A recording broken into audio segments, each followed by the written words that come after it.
이 시간 우리에게 주시는 하나님의 말씀은 구약성경 여호수아 3장 1절에서 6절의 말씀입니다. 여호수아서 3장 1절에서 6절 말씀을 한 절씩 교독으로 봉독하시겠습니다. 또 여호수아가 아침에 일찍 일어나서 그와 모든 이스라엘 자손들과 더불어 시팀에서 떠나 요단에 이르러 건너가기 전에 거기서 유숙하니라. 사흘 후에 관리들이 진중으로 두루 다니며 백성에게 명령하여 이르되 너희는 레위 사람 제사장들이 너희 하나님 여호와의 언약궤에 매는 것을 보거든 너희가 있는 곳을 떠나 그 뒤를 따르라. 그러나 너희와 그 사이 거리가 2000 규빗쯤 되게 하고 그것에 가까이 하지는 말라. 그리하면 너희가 행할 길을 알리니 너희가 이전에 이 길을 지나보지 못하였음이니라 하니라. 여호수아가 또 백성에게 이르되 너희는 자신을 성결하게 하라. 여호와께서 내일 너희 가운데에 기이한 일들을 행하시리라. 여호수아가 또 제사장들에게 말하여 이르되 언약궤를 메고 백성 앞에 건너라 하매 곧 언약궤를 메고 백성의 앞서 나아가니라. 아멘. 할렐루야. 오늘 맥주감사주일에 주님 앞에 나와 예배한 우리 모든 믿음의 권속들에게 하나님의 풍성한 은혜가 함께하기를 주님의 이름으로 축원합니다. 우리 옆에 분과 인사하겠습니다. 참 잘 오셨습니다. 하나님은 당신을 사랑하십니다. 오늘 주신 본문 말씀을 가지고 맥주감사주일에 믿음으로 요단강을 건너라, 이런 제목으로 함께 은혜 받고자 합니다. 오늘은 맥주감사주일입니다. 하나님께서 이스라엘 백성들에게 반드시 지켜야 할 절기로 주신 날입니다. 맥주절로 번역된 히브리어 하카치르라는 단어는 수확, 추수라는 의미가 있습니다. 과거 농사하던 시절에는 보리나 밀을 수확한 다음에 하나님 앞에 예배한 것이 맥주감사주일입니다. 사실 요즘 같은 우리는 농사를 짓지 않으니까 추수의 의미보다는 한 해의 절반을 살고 지난 한 해의 반년을 감사하는 절기가 맥주감사주일이 되는 것입니다. 출애굽기 23장에 보면 하나님께서 너희 모든 남자는 1년에 3차례 무교절, 맥주절, 수장절에는 반드시 하나님 앞에 나와서 감사의 절기를 지켜라. 자, 여러분, 감사라는 것은 자발적으로 해야 의미가 있지 않겠습니까? 그런데 하나님은 강제적으로 3번의 감사절을 지키라고 했기 때문에 아마 은근히 우리 마음속에 반발심이 생길 수도 있고, 왜 하나님은 감사절을 지키라고 하는가 마음이 불편할 수도 있을 것입니다. 그렇다면 왜 하나님께서 이렇게 감사절을 딱 정해놓고 반드시 지키라고 명령하셨을까? 그것은 이스라엘 백성들에게 감사를 가르치기 위해서였다 하는 것입니다. 여러분, 감사는 저절로 되는 것이 아닙니다. 훈련이다 하는 것입니다. 훈련되지 않으면 은혜를 받고도 감사하지 않아요. 작은 불편함에 원망하고 불평하는 것이 우리들이다 하는 것입니다. 이스라엘 백성들 하나님의 은혜를 수없이 받았지만 그들이 보였던 반응은 원망과 불평이었어요. 그런 이스라엘 자손들에게 하나님께서 너희들 매년 3번씩은 꼭 나와서 하나님 앞에 감사의 절기를 지켜라. 일부러라도 해야 된다. 억지로라도 감사를 배워야 한다 말씀하신 것입니다. 여러분, 기도를 잘하려면 기도를 배우고 연습해야 합니다. 은혜 받았다고 기도가 잘 되는 게 아닌 것입니다. 하나님의 말씀을 깊이 알려면 성경을 읽고 연구하고 공부를 해야 합니다. 마찬가지로 감사를 잘하려면 감사를 배우고 연습해야 한다 하는 것입니다. 그러면 우리가 꼭 이렇게까지 감사를 배워야 하고 감사를 연습해야 할 이유가 뭐냐 하는 것입니다. 감사는 하나님의 유일한 축복의 통로이기 때문에 그렇다 하는 것입니다. 하나님은 이 감사가 우리 인생에게 주는 유익을 알고 계신 것입니다. 원망과 불평으로 사는 것은 결코 행복한 삶이 아니라는 것입니다. 하나님은 원래 우리를 만드실 때 감사하며 살도록 만드셨고 감사를 원하십니다. 그래서 사도 바울에게 이렇게 말씀하셨어요. 사도 데살로니가전서 5장 18절 같이 읽어보아요. 범사에 감사하라. 이는 그리스도 예수 안에서 너희를 향하신 하나님의 뜻이니라. 감사가 하나님의 뜻이라는 겁니다. 그런데 아쉬운 것이 오늘 현대를 살아가는 우리 성도들에게 감사가 인색하다는 것입니다. 경제적으로 좀 나아지고 여러 가지 면에서 자신감이 생기게 되니까 더 감사해야 되는데 감사가 줄어들게 되었다는 것입니다. 정말 과거에는 이런 예배당을 상상할 수가 없죠. 아마 우리 믿음의 선진들 과거에 교회에 가만히 깔아놓은 교회당에서도 무릎을 꿇고 감사하며 예배했던 기억이 있는 분들이 분명히 있을 겁니다. 그러나 우리는 지금 고급 의자에 앉아 예배하면서도 감사의 마음이 메말라 가고 있다는 것입니다. 그래서 철학자 아리스토텔레스가 이런 말을 했어요. 인간의 마음 중에 가장 쉽게 늙는 부분이 있다면 그것은 곧 감사하는 마음이다.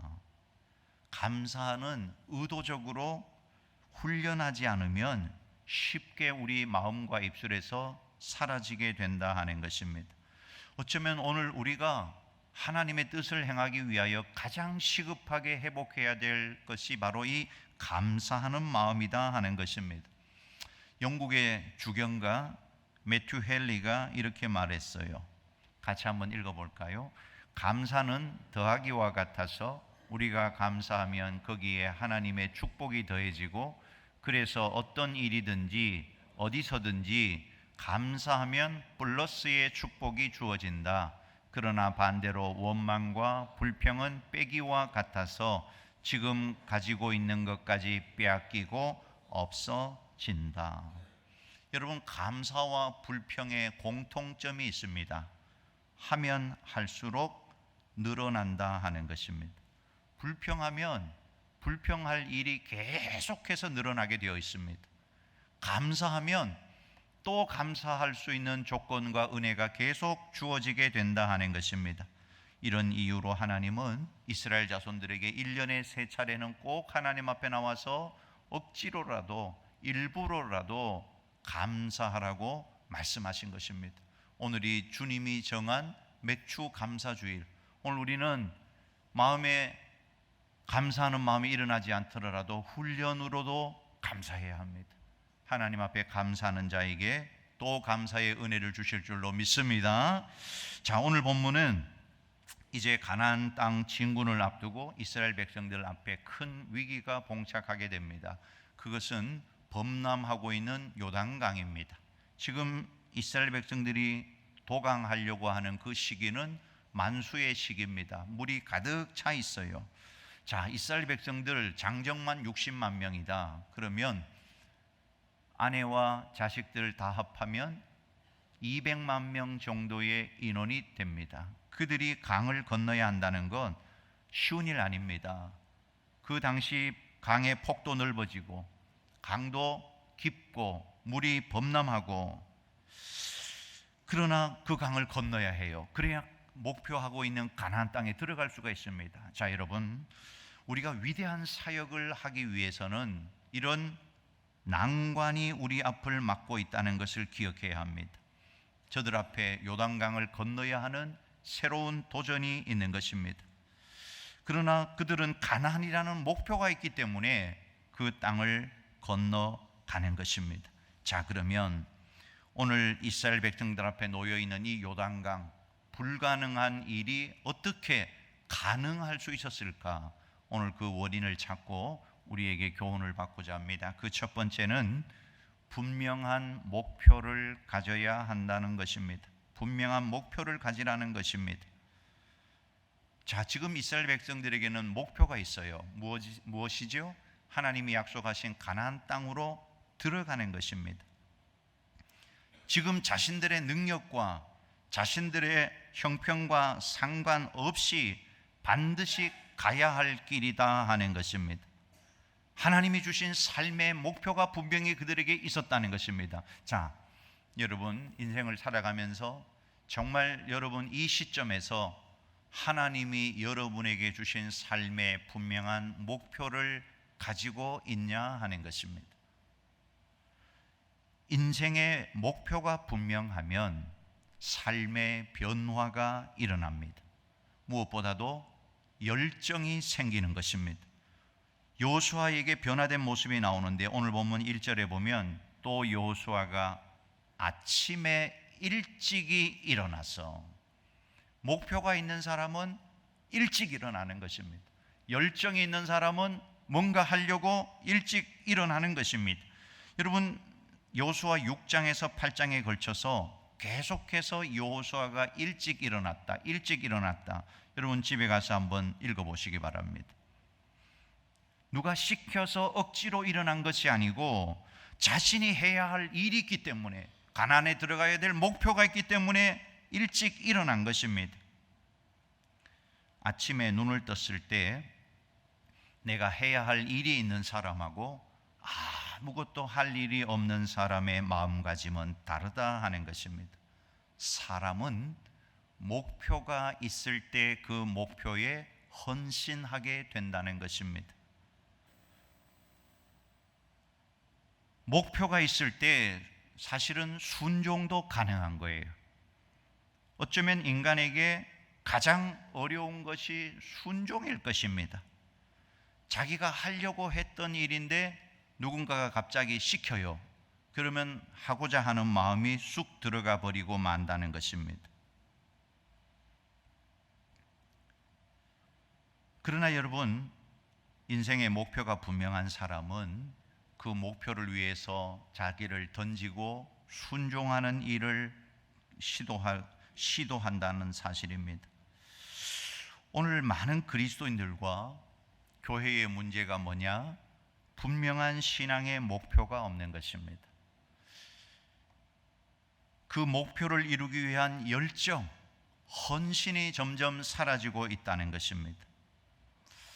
여러분, 임진왜란 때 왜군이 한양까지 도착한 시간이 불과 19일 만에 한양이 점령을 당하게 돼요. 그러니까 싸우지 않고 그냥 걸어간 정도의 수준이었다는 것입니다. 그 당시 일본은 오랜 내전으로 전쟁 경험이 풍부한 데다가 조총을 무장하고 한국으로 올라왔기 때문에 한국군이, 조선군이 상대할 수가 없었다는 것입니다. 더군다나 그 당시 조선은 200년 동안 평화가 계속 이어지고 있다 보니까 싸움 기술이 없었습니다. 선조실록 1592년 4월 13일자 기록을 보니까 이런 구절이 나와요. 왜구가 침범해 왔다. 정발은 남병중에 전사했다. 이튿날 동래부가 함락되고 부사 송상현이 죽었으며 200년 동안 전쟁을 모르고 지낸 백성들이라 각 군현들이 풍문만 듣고도 놀라 무너졌다. 조선은 건국한 이래로 200년 동안 유례없는 평화를 누립니다.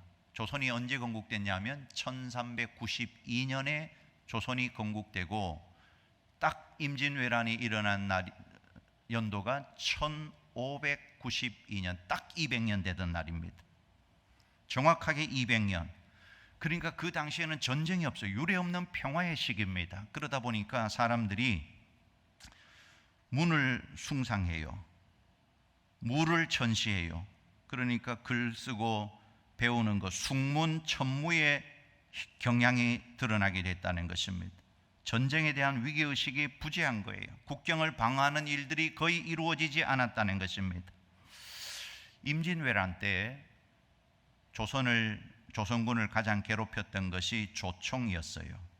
그런데 역사를 보면 임진왜란이 발발하기 전에 2번이나 조선의 조총이 소개가 되었다는 것입니다. 1555년 일본의 평창친이라는 사람이 당시에 조선의 임금이었던 명종에게 조총을 바치면서 제작 기술을 전해주겠다고 제의를 합니다. 그런데 단칼의 명종은 조선에는 총을 만들 철이 없다고 그 의견을 거절했다는 것입니다. 신하들이 말했습니다. 안 쓰고 뒹굴고 있는 종을 녹여서 조총을 만드십시다. 거절했다는 것입니다. 평화가 계속되다 보니까 조총의 소중함을 알았지만 그 조총을 보는 안목을 갖지를 못했다는 것입니다.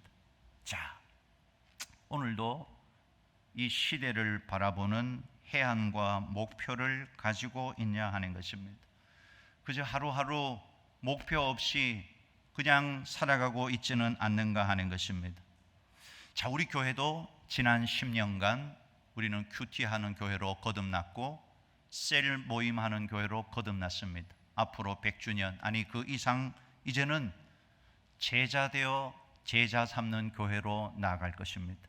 우리 교회 모든 성도들이 제자가 되고 제자를 삼는, 배우든지 가르치든지 하는 교회로 나아가게 될 것입니다. 오늘 내 삶을 통하여 하나님의 거룩함과 생명과 구원의 역사가 일어나야 한다는 그 목표, 오늘도 그 목표를 다시 우리의 마음에 새기고 기도하며 믿음으로 나아가는 우리 온 성도들 될 수 있기를 주님의 이름으로 축원합니다. 자, 두 번째입니다. 하나님의 임재에 집중하라 하는 것입니다. 자, 오늘 본문 3절과 4절입니다. 같이 읽어봅니다. 백성에게 명령하여 이르되 너희는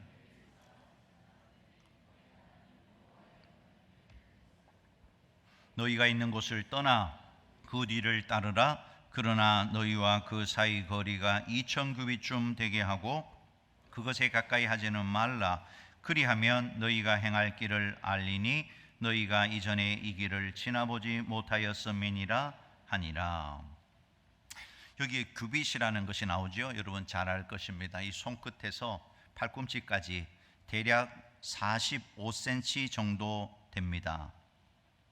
그러니까 여기에 2000규빗이라고 나오지요.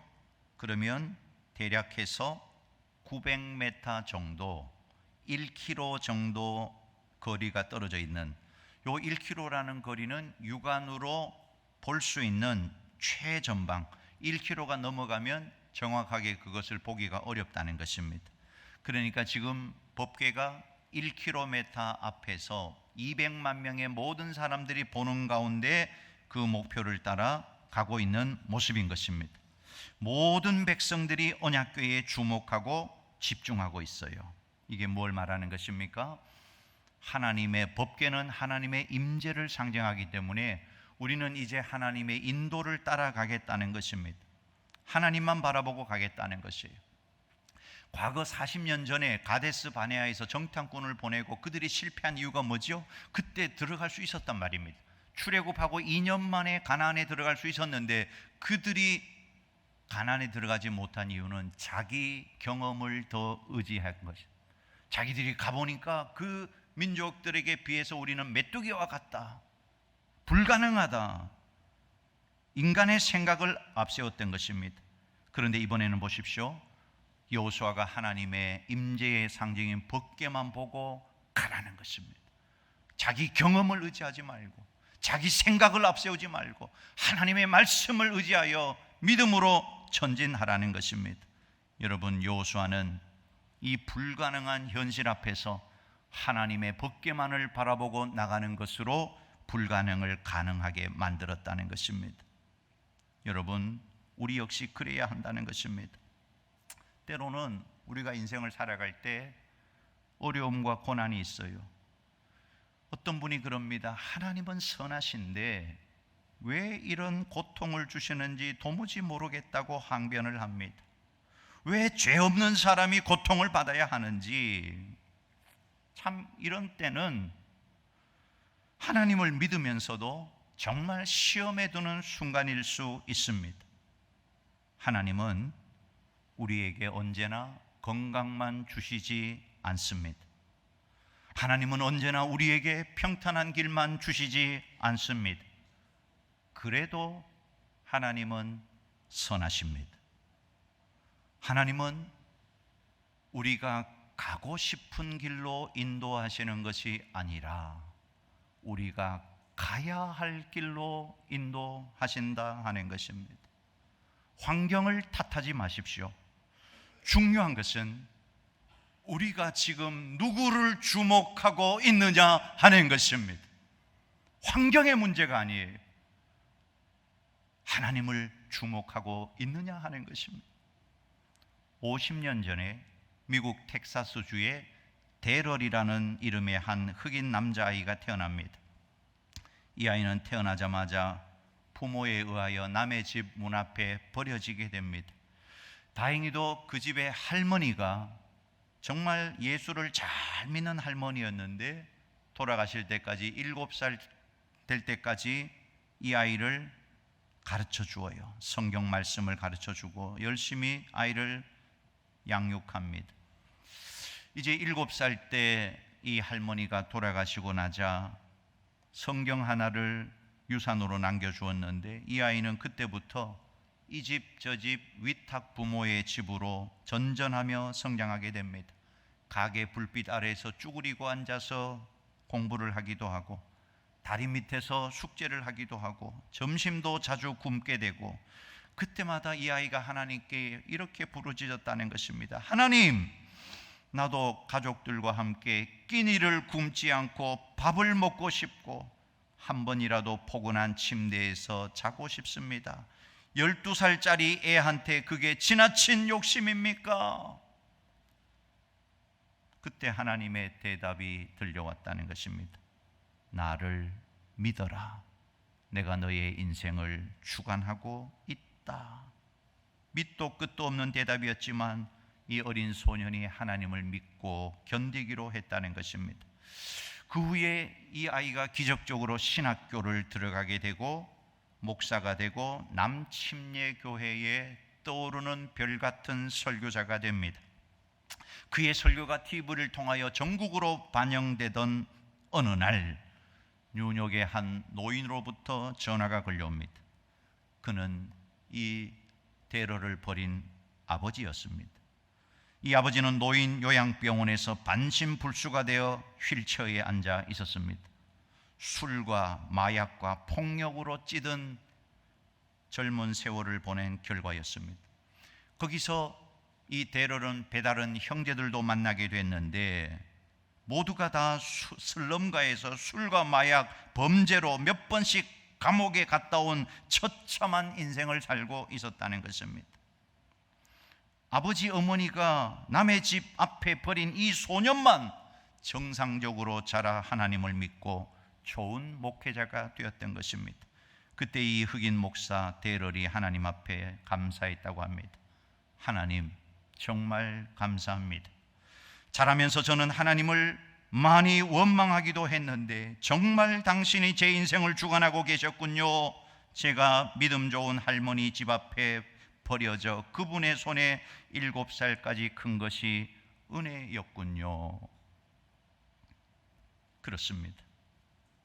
지금 끝이 안 보이는 고난으로 힘이 드십니까?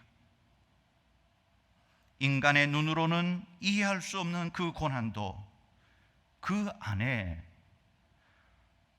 하나님의 알지 못하는 축복의 섭리가 담겨 있다는 사실을 우리는 믿어야 하는 것입니다.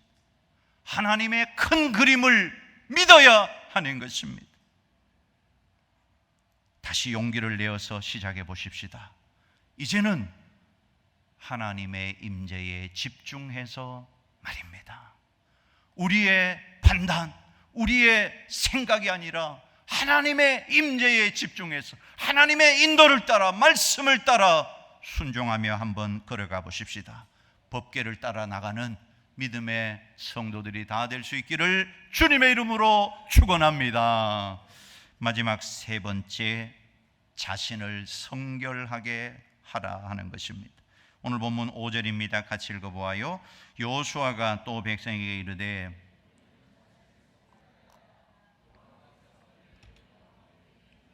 들을 행하시리라. 우리가 어떤 일을 이루지 못하고 좌절할 때 쉽게 드는 생각이 있습니다. 이 일을 이루지 못한 이유는 외부에 있다는 것입니다. 다른 누군가가 때문에, 환경 때문에 원망합니다. 불평하고 때로는 분노하기까지 합니다. 이스라엘 백성들이 광야에서 보냈던 모든 세월, 한마디로 요약하면 불평과 원망이었다는 것입니다. 그런데 오늘 5절 말씀을 보니까 이 5절 말씀의 내용은 자신의 내면을 먼저 살펴보라는 것입니다. 지금 요단강을 건널 수 있는 용기를 주신다거나 전술과 전략을 알려주시는 것이 아니라 주님은 뭐라고 말씀하십니까? 스스로 성결하게 하라. 이 명령은 지금까지의 실패의 원인이 어디에 있었는가를 명확하게 보여주는 것입니다. 이스라엘 백성들이 요단강을 지금 건너지 못하고 있는 이유는 요단강이라는 환경 때문이 아니고 가나안 땅에 아낙 자손이라는 크고 장대한 민족이 있기 때문도 아니고 모세가 잘못 인도해서 여기까지 온 것도 아니라는 것입니다. 가장 큰 원인은 그들 자신 속에 있었다 하는 것입니다. 하나님의 말씀을 믿지 못하는 불신이 요단강을 건너지 못하게 하고 있었던 것입니다. 원인은 환경이나 상대방에게 있지 않았다는 것입니다. 내 안에 자리 잡은 불신앙, 믿음의 문제라고 지금 주님이 말씀하고 있는 것입니다. 또 하나님이 나를 쓰실 만한 인격과 삶이 되는지를 돌아보아라고 말씀하고 있는 것입니다. 우리는 어때요? 내 소원이, 내 목적이 이루어지는 것에만 관심이 있다는 것입니다. 그런데 지금 하나님께서 성결하라고 하신 이유는 그 소원을 이룰 수 있도록 그것을 감당할 만한 능력과 인격이 너 안에 있는가를 살펴보라는 말씀인 것입니다. 하나님이 쓰시는 그릇은 금그릇, 은그릇, 그런 화려한 그릇을 쓰시는 것이 아니라 깨끗한 그릇을 쓰신다는 것입니다. 이스라엘 백성들이 성결하지 않으면, 거룩하지 않으면, 깨끗해지지 않으면 하나님의 기적이 일어날 수가 없다는 것입니다. 인생은 빨리 가는 것보다 올바로 가는 것이 중요하다는 것입니다. 물론 빨리 가는 것도 중요하지만 올바로 가는 것이 중요하다는 것입니다. 이것보다 더 중요한 것은 우리의 인생을 누구와 함께 가는가 하는 것입니다. 속도보다 중요한 것은 방향입니다. 방향보다 더 중요한 것이 있습니다. 동행입니다. 누구와 동행하느냐 하는 것입니다. 우리 앞에 놓인 요단강을 빨리 건너는 것이 그리 중요하지 않다는 것입니다. 올바로 건너야 합니다. 이때 하나님과 함께 건너는 것이 중요하다 하는 것입니다. 하나님이 우리와 함께 하시려면 우리가 거룩해야 해요. 우리가 성결해야 합니다. 우리가 깨끗하지 않으면 하나님이 우리와 함께 하실 수가 없다 하는 것입니다. 마지막으로 요단을 건너려면 넘쳐 흐르는 요단 강물에 발을 들여 놓아야 한다 하는 것입니다. 여러분, 홍해를 건널 때는 모세가 지팡이를 높이 들 때 홍해가 갈라졌고 마른 땅이 되었고 그 사이를 이스라엘 백성들이 걸어갔어요. 그런데 오늘 보십시오. 요단강은 그렇지가 않다는 것입니다. 여전히 강물이 거세게 흐르고 있습니다. 흐르고 있는 그 요단강을 건너가라는 것입니다. 믿음으로 언약궤를 맨 제사장이 발을 들여 놓았을 때 요단강이 흐르던 물이 멈추어 섰다 하는 것입니다. 오늘 우리도 하나님이 이걸 원하시는 것입니다. 믿음으로 순종하고 이제는 행동하라는 것입니다. 두려워하지 말고 믿음의 발걸음을 내디디라 하는 것입니다. 말씀을 정리합니다. 오늘 우리 모든 믿음의 성도들, 다시 신앙의 목표를 회복할 수 있기를 간절히 소원합니다. 이제 우리 천국 갈 날 얼마 남지 않았어요. 우리의 신앙의 목표가 분명한 사람은 열정과 헌신이 일어나게 되어 있다는 것입니다. 그리고 이제는 나의 경험이 아니라 하나님의 법궤에 집중해야 합니다. 하나님의 말씀의 인도, 성령의 인도에 더 집중해야 합니다. 그리고 우리 자신을 성결케 하고 믿음으로 발걸음을 내디뎌서 하나님의 위대한 역사를 이루어가는 믿음의 성도들이 다 되어질 수 있기를 주님의 이름으로 축원합니다.